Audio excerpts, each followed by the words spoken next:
So today we're going to be talking about digital disruption.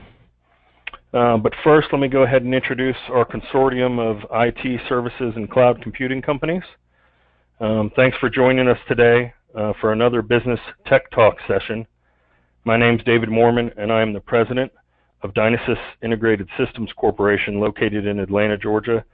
And today, again, we'll be talking about digital disruption and who will be left standing. For those of you joining us for the first time, Business Tech Talks is a webinar series sponsored by a group of nationally recognized managed service providers. All of our members provide comprehensive network management and support solutions in different regions across the U.S.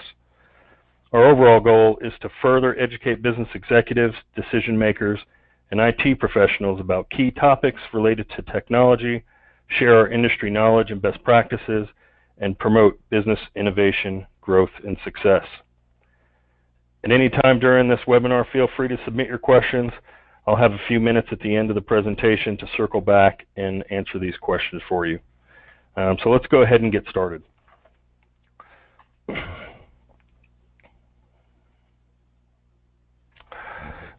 So Dynasys, again, we're located in Atlanta, Georgia. We're a 25-year-old managed service and IT services provider.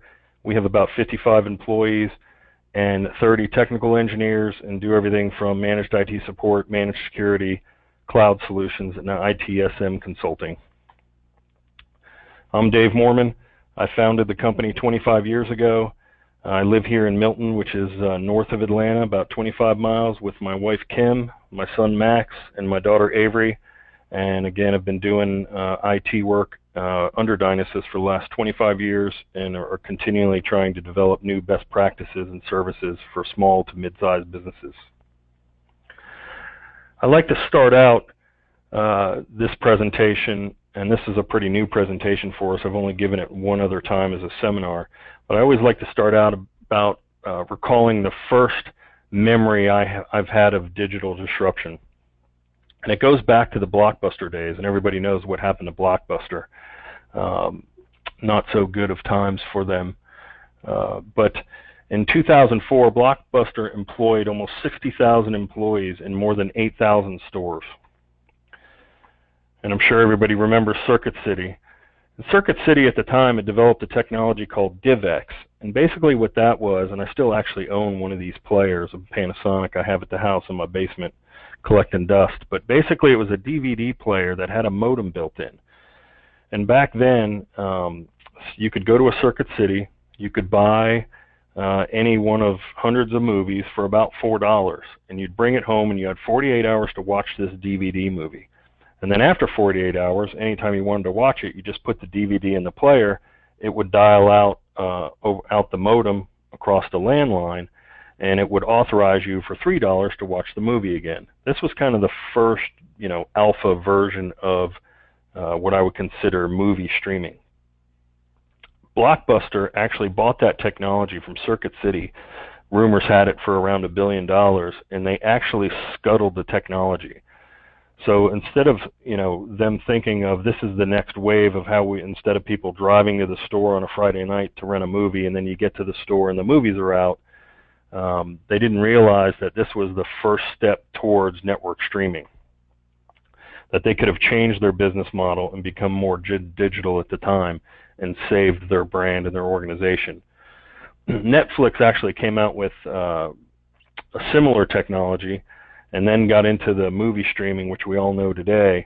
And as you can see, basically Netflix took over the market and was a digital disruptor for the, brick and mortar DVD rental business. And by 2010, Blockbuster had gone bankrupt and Netflix was doing $2.2 billion in sales. In 2016, Netflix actually did $8 billion in sales.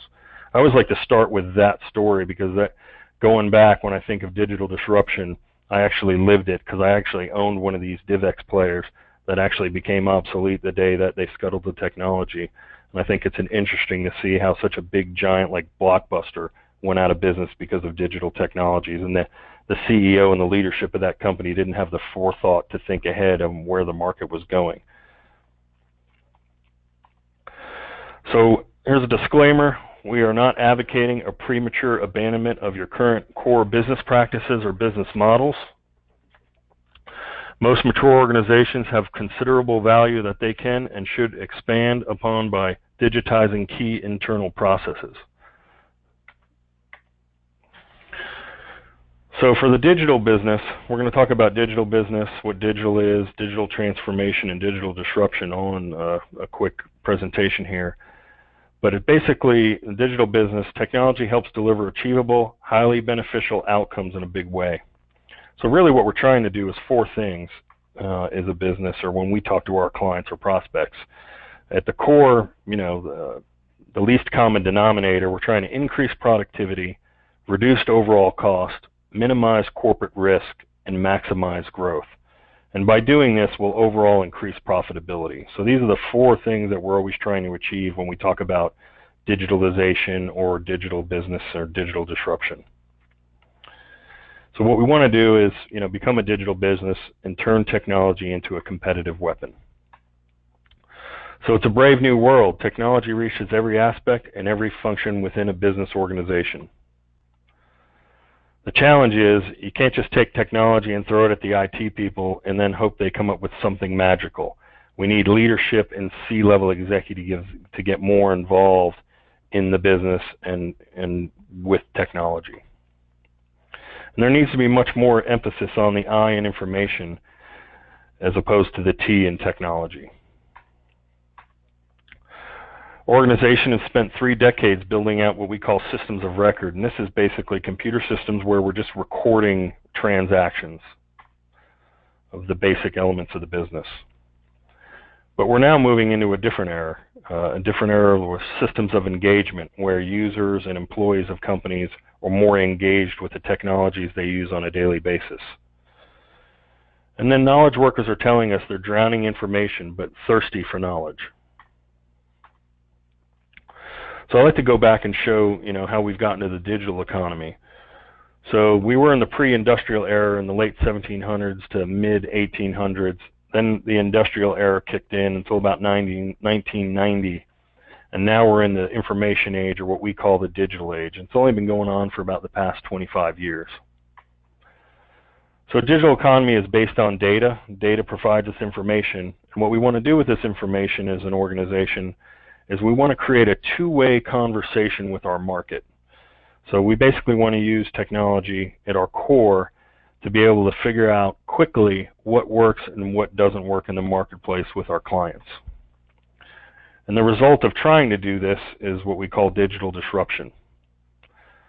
So digital disruption will overturn incumbents and reshape markets faster than any force in history, and we're already seeing some of this happen in certain industries, but we believe it's going to happen to pretty much every industry by 2020. In 2015, John Chambers, he was the retired CEO of Cisco, predicted that 40% of companies will be dead in 10 years. 70% of those companies will attempt to go digital, but only 30% will succeed. The digital world will change our life, our health, our education, and our business models. We're already seeing that today. And that companies couldn't miss this market transition, where in the past, you could miss something and maybe the market or your industry was a little bit forgiving and you had time to catch up. Now that, the digital disruption's happening and, business velocity is increasing every year, the chances of missing a market transitioning and surviving becomes more of a threat to our business model. And definitely don't underestimate your competitor of the future. It's not your competitor of the past. It could be new people that are coming into your industry that haven't been in it traditionally for the last 10, 20, 30 years. So he said we either disrupt or we get disrupted. And that tech startups want to disrupt every existing industry. So think of Uber, Airbnb, Netflix, Amazon, TurboTaxes, and even photography with the iPhone. These are some pretty obvious digital disruption type technologies that everybody's familiar with. So we'll use them as examples and then show some new things that are happening in the world today. So what do they all have in common? These are all industries that are non-technical by nature. These aren't software companies or technical companies, but they use technology and leveraged it to deliver their products in new ways. And the key word here is deliver. The products remain essentially the same, but the delivery model has changed. Will your industry be next? He also predicted that 75% of small to mid-sized business senior level executives do not see digital disruption as worthy of significant attention. We think this is a big mistake. Consequently, most businesses have not moved out of the industrial age into the information age yet. And we see this in our customer base and in the marketplace that we're in Atlanta. Most people still think of business as labor-based, or how many employees do you have, as opposed to how much leverage can we use, get out of the business by leveraging technology. Something to think about. Since 2000, 52% of companies in the Fortune 500 have either gone bankrupt, been acquired, or ceased to exist. So over half of the companies in the Fortune 500 are gone in their existing form. Digital disruption can happen at any time in any sector, and its effect on the traditional organization can be fundamental. So how does technology businesses fare against traditional businesses?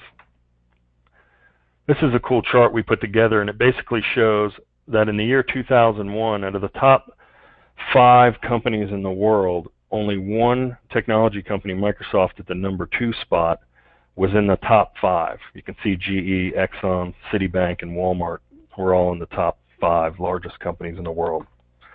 By 2006, Microsoft dropped a couple of spots.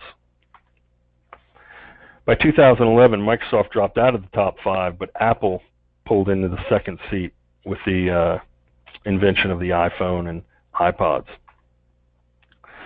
By 2016, the top 5 world's largest companies were all technology companies. We think this is interesting to look at as a trend to really understand how quickly this is moving now. Within 5 years, the top 5 company, or 4 of the 5 companies, were moved out of that range.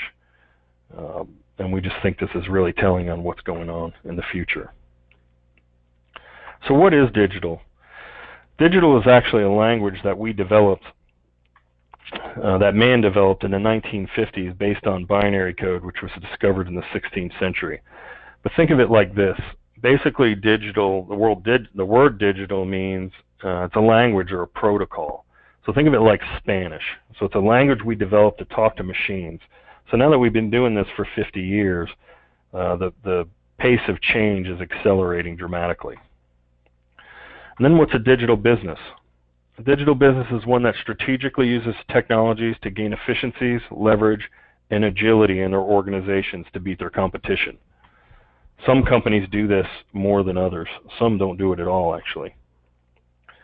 And digital disruption is the effect of these digital technologies and business models on a company's current value proposition. So these are just definitions, so as we go through the presentation, you understand what we're talking about. And digital disruption can have a very positive effect or a very negative effect on a business. And there's 3 levels of digital disruption. There's global, which is, pretty much technology, personal computers, internet, mobility. We'll get more into that later on. And then industry-based disruption, which is, again, Uber, Airbnb with hotels, Netflix with DVD rentals. In your business, what are you going to do to take advantage of these powerful technologies available to you? We're in the end of the 3rd wave of digital disruption, about to go into the 4th wave.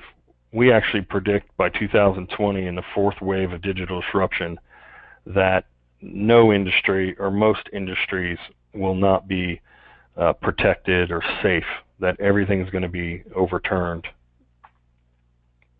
And there's a few reasons why that is. There's 3 sources of digital power that are new in the last 5 to 7 years. One of them is the tools available. So you can get free digital tools where anybody can build their own applications. Some examples are Apple's Software Developers Kit. You also have websites where you can generate money to start technology businesses that will compete with traditional businesses. Then there's digital platforms. We'll talk about this a little bit later on, but Google, Azure, Amazon, Rackspace. So you have these platforms out there that anybody for just a minimal amount of money can get access to. And then the biggest thing is the growing number of digital consumers, the millennials, the Gen Xers, and what we'll call iGen, which is the new young generation that's coming up. And then digital transformation, what does it mean? It's basically the use of digital technologies to improve business performance. Digital business transformation is based on a digital foundation. Organizations are always transforming, but to qualify as a digital business transformation, one or more digital technologies must exert a significant influence. Digital business transformation also requires organizational change from the top down, changes that include people, processes, and strategy along with the technology. Technology alone isn't enough. You may ask, new businesses have always been popping up. Why do we got to panic now? Why do we got to really think about this stuff? We've always faced new competition. So what's so different? What's different is today it's easier for really smart people with great ideas to start new businesses. These new businesses, regardless of their product or services, are often based on digital technologies and can quickly become powerful new competition. And there can be many more of them. So what we'll show you in this chart is, in the old disruption, it took a lot of capital to start a business. And only a few people had access to capital. You had to know a venture capitalist or an angel investor. So only a few ideas were brought to market. With digital disruption and the way the world's changed, today you only need a small amount of your own capital, because you can actually go to the digital marketplace and raise money, crowdsource it for investment. Think of GoFundMe or Kickstarter. So people are able to raise capital quickly to start a new business. Because of this, so many more ideas are brought to market. So basically what we see is you have 10 times the amount of innovators out there in the marketplace that can actually build products and services at 1/10 of the cost that they could 20, 30 years ago. This has created 10 times the power in what is one of the main factors in why digital disruption is happening. So there's 3 forms of customer value that we're going to talk about. One is cost value, one is experience value, and one's platform value. We're going to spend more of our time talking on experience value because I've found that today that most businesses can leverage or take advantage of experience value. This is customer empowerment, customization, instant gratification, reduced friction, and automation. So with customer empowerment, what we're really trying to do and what value we're trying to give the customer is greater independence and control and greater convenience. Think of services like PayPal or Netflix. Now I don't have to drive to Blockbuster on a Friday night and see that movie's out. Sit in line. I can just go ahead and rent a movie right online and watch it in the comfort and convenience of my home. Customization. So increased customization for your clients' products and services. So you're able to use digital technologies to deliver to the customer a more, what I would consider a boutique product or service. So think of like Nordstrom's or Trunk Club. I'm not familiar if you're not familiar with those examples. Instant gratification, immediacy. Think of Amazon Prime. This Christmas, it's sad to say, but I think my wife ordered probably 95% of the gifts for our family on Amazon and got it all shipped same day or next day to her. So just being able to get instant gratification or just get all those Christmas gifts immediately was an experience value that she actually cherished due to time constraints. And then reduced friction, removing latency or bottlenecks in business processes. And automation, time savings, improved execution, quality, or wage arbitrage. Think of TaskRabbit. TaskRabbit's actually a service that's like Uber, but you can basically put out the bid anything you want done in your life. So if you're at the house and you want somebody to come paint your fence, you can actually put it out there and people will bid on it, win the bid, and then come paint your fence. Pretty interesting stuff.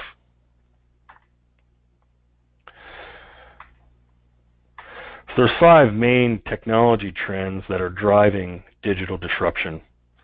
One of them is universal wireless high-speed communications. So think of 4G networks, Wi-Fi, all of those technologies. Now we have all these, devices connected to wireless networks. A friend of mine's actually the CIO of AT&T, and I was talking to her over the holidays about 5G that's going to be coming out by 2020. And we're literally going to go from wireless networks with latency speeds of, say, 80 milliseconds down to sub 10 millisecond network times. So the amount of speed and bandwidth of 5G that's coming out is going to compete with traditional Wi-Fi today. Then mobile devices. Everybody basically has a supercomputer in their pocket. Then we have the millennials, and then iGen, which I'll talk about in a sec. So we have these consumers now that have grown up with these technologies. Another big driver is the Internet of Things. So these are low-cost sensors throwing off data over these wireless networks. And then cloud. Cloud is where we basically collect and synthesize all this data from these different Internet of Things devices and input devices. So these are 5 trends that we see driving digital disruption. Basically what we see in the cloud market is today it's growing substantially. Amazon's still the big leader, but Microsoft's catching up at 9% of the current infrastructure market as of 2015. And Microsoft's cloud, which is called Azure, they're currently signing up 120,000 new clients or subscriptions a month. And basically, they have 5 million organizations already using this cloud service. So cloud's really taking off. And then there's Internet of Things, and this is here to stay. So one of the things that's driving this is basically the current way IP addressing is structured. So we have a worldwide population of 7 billion people. And with IP version 4, there's 4.3 billion IP addresses available. So basically there's 3/5 of IP address available for each person on Earth. And there was a concern that we were going to run out of IP addresses. With IP version 6, there's 340 trillion IP addresses available. It's actually called an undecillion, but I didn't think anybody would know what that would mean. But basically that allocates billions of IP addresses available for each person on Earth. So we're able to do a lot more now with the technology than we could just a few years ago. And then Internet of Things. Here's just a basic example of how many new technology companies are in this space. And you can see it's in all different industries, like the personal industry of, wearables and fitness and health, vehicles. We all know what's going on with Tesla. Fintech and retail and enterprise and healthcare and agriculture.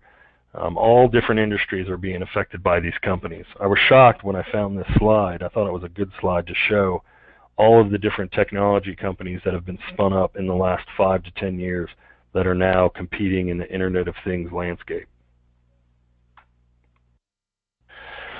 And then mobile phones. So basically there's 7.5 billion people in the world.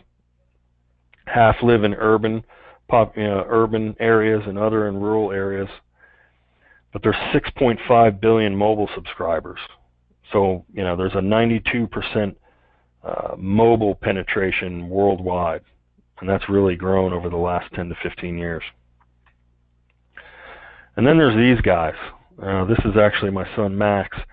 He was born in 1996, and I actually bought him when he was really young, as you can see. He was probably 1 year old there. I bought him the first iMac that came out. So he's considered Generation Y or a millennial. And then this picture I took last summer when we were on vacation, and this is my 13-year-old daughter, Avery, and she's what's considered Gen Z or iGen. We took the family out for dinner, but we went from family night to date night in about 4 seconds when they pulled out their iPhones. But this is a good example of the difference between even my son, who's 20 and is in college, and my daughter, who's 13, who's in 8th grade in middle school. The difference in just adoption of mobile and current technologies is actually pretty substantial. You wouldn't think it is. My daughter is so much more technology sophisticated than my son, who's 20, who grew up with the iMac. But my daughter, it's been part of her DNA since the day she was born. Google's been around for 10 plus years. It's just, part of her DNA. So one of the big factors in all this is that 50% of the workforce now, as of Q1 of 2015, is made up of millennials, with the iGen or generation coming behind them. And that's pretty substantial, because most of the millennials and the iGen generation, again, they basically, try calling these guys on the telephone. They don't answer voice calls. You have to text them. They won't answer emails. They just consume and use digital technology different than my generation. I'm actually a Gen Xer. And this is a chart just to show, the millennials today are between 16 years of age and 36 years of age. So they're basically the young up-and-coming workforce that will tend to lean towards adopting more technology than traditional Gen Xers would have. So there's 5 functions that I've deduced in every business. There's a lot more things that typically roll up to these 5 things, but when we think of technology within an organization, we try to map it to one of these different areas. So no function nor department within an organization is an island. They all rely on each other to make their projections, invoice customers, communicate. And basically you have marketing, sales, operations, which is typically a company's vertical, finance, HR, and customer service. So yet many companies do not think of technology, let alone IT capability, as an interconnected resource between all these different departments. And that's a net negative for a company, because each employee, function, and department, including IT, can gain from and enrich each other. So within every organization, there's 3 building blocks of the digital business. There's people, process, and technology. And basically there's 4 layers to a digital business. So you basically have technology infrastructure, and that's basically what we consider the spine of the organization. You have applications, your business applications, and then processes that should be, if they're not already, built into those applications. And then those serve the business functions within the business, so sales, marketing, finance, customer service. And then basically the executives and employees sit on top of this basically organizational pyramid on how they leverage the technology in a digital business. So it's really important that we get these foundational pieces to the pyramid done correctly. So we're going to talk about technical capability, and technical capability is basically your business's digital DNA. So this is an organization's ability to create business value through its IT assets and competency is highlighted for a reason. Although important, hardware and software alone do not equal technical capability. These are basically just tools or assets. How a company makes use of those assets and how well it integrates them with one another across the business is what drives organizational innovation, agility, competitiveness, and prosperity. And in many organizations, IT capability is deemed directly attributable to the prowess of the IT team, how well our tech guys do. This is an old way of thinking. So let's talk about the components of IT capability. So within IT capability, there's 4 different areas that we're going to talk about briefly. One is IT strategy. One is IT, the IT organization. That can be internal, external, or a combination of both. The IT process that's currently being used, and the IT infrastructure. There are 4 key areas to this. And within these 4 functions, value will actually pass between them. And the organization's IT or technical capability becomes greater than the sum of its parts when it's done in concert or unison. So the first one's IT strategy. So within every organization, to really take advantage of a digital business and to be able to take advantage of digital disruption in your marketplace, we need a good IT strategy. So what's the business strategy? What are the business goals? Because what we want to do is take whatever those business strategy is for the next 1 to 3 to 5 years, and what the goals are. We want to do a strategic technology review, and then we want to figure out where are we at today, where are we trying to get to, and put together a technology alignment plan. And with that, we'll have a roadmap, a time frame, and budgets associated with that. So this is a big piece of technical capability. It's just having a good, solid strategy, which we find that most organizations do not. And it doesn't have to be very big. It could be 1 to 5 pages.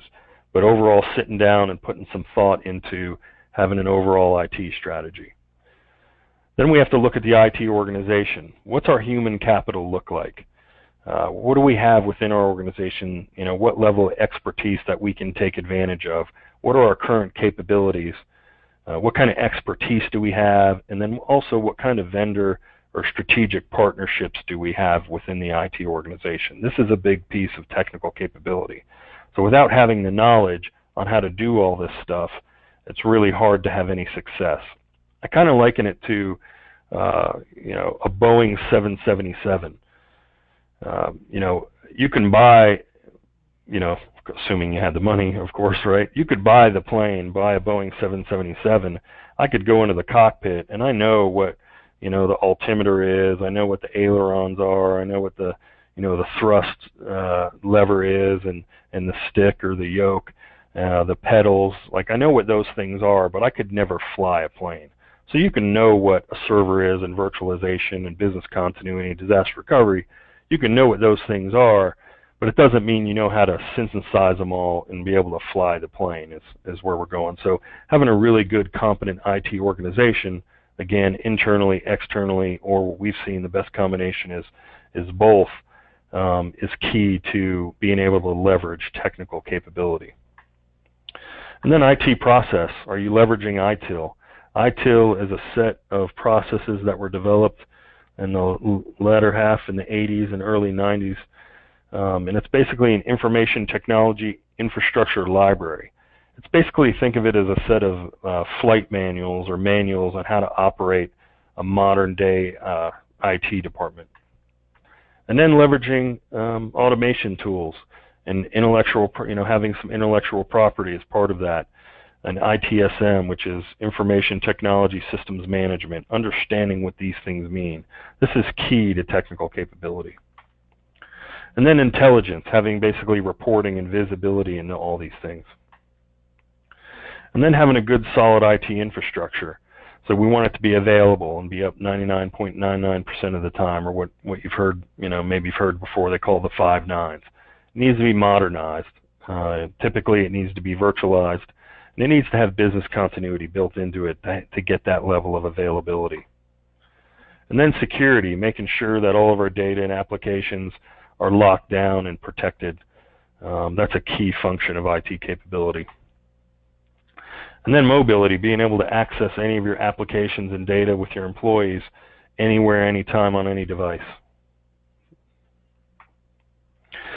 And once you nail all these things and get all this put together in concert, we've seen that it creates something called I call it a tailwind or a value bleed.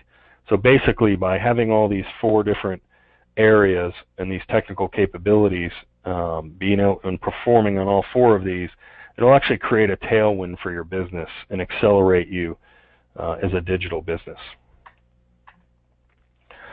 So why do you need to nature technical capability? Headwinds versus tailwinds. So ensuring that your firm is maximizing its technical capability is one of the single most important competitive weapons you can yield.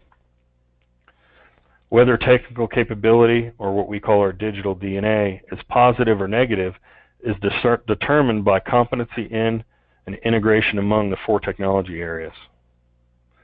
Conversely, when an organization's technology is dysfunctional and real integration is not evident, the result is a headwind, and the organization's technical capability is less than the sum of its parts. And headwinds is what we've seen is why executives look to cut costs than invest in future business technologies. They see it as basically a burden and not helping them succeed or advance the business strategy. And the value is waiting. Technical capability is there, and it's not the sum total of these elements, but rather it is the synthesis of them.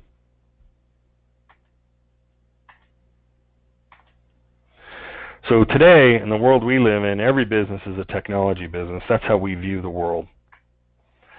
And what we recommend is spending the majority of your time on technologies that add value to your customer. So there are certain technologies that we see that you have to have. You have to have servers and security and backups and antivirus. But your customers really don't see that as part of your value proposition. So really what we're advocating is that you spend the bulk of your internal resources and C-level executive time on thinking about technologies that will actually add strategic value to your customers. So this is business intelligence, client visibility, giving your clients the ability to look into your products and services more clearly so they can make better business decisions. Spend time on, like I said, these value-based technologies that are customer-facing. So where does the cloud come in? So the cloud actually, and you can actually build any of these things we just talked about internally, but we found that you can achieve 80% of all the things we discussed in technical capability by just going to the cloud. You can see that everything on this list that we discussed is pretty much baked into the cloud except for the IT strategy piece. So it makes sense to really look at the cloud as the next level of modernizing your business and becoming more of a digital business to be able to take advantage of digital disruption in your industry. And I'd like to, sum this up with this little bit of a story that I researched. Basically, at the beginning, late 18th century, beginning of the 19th century, most factories were built with one steam engine. And when electric motors were built, they were really big, and people typically replaced that one steam engine with one electric motor. And most assembly line or manufacturing facilities at the time really didn't see much of a benefit to that. They spent a lot of technology and energy to put in that electric motor, but it didn't really offer tangible results. During the first 20 years of the information age, traditional companies have bolted on technologies on their existing operations without deeply rethinking the way they work. Once the electric motor became smaller in the next generation of employees in the beginning of the industrial era, they actually replaced the pulley systems with all these smaller electric motors. Once they did that, the second realization was that they could rework the factory floor to follow the order of production. And this was the beginning of the assembly line. You can't take technology and just sprinkle it onto your business and expect big productivity changes. You need to deeply integrate software and digital operations into the fabric of your business. Technology needs to be part of your DNA.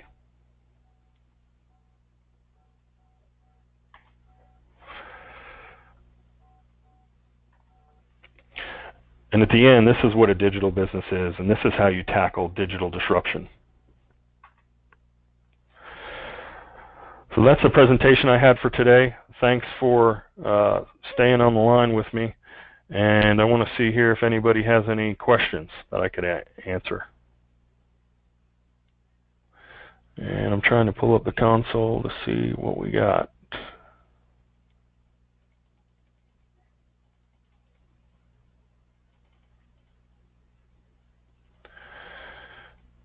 One question I have, should my current IT guy be able to handle this? It really depends on how high level he is. We found in the small to mid-sized business space that the answer to that question is typically no, only because the level of employee tends to be more of a technical guy and not a business process guy or employee that understands digital disruption and digital technologies. We recommend that you partner with a firm with your internal resources to help drive some of the strategy and technical capabilities we talked about today.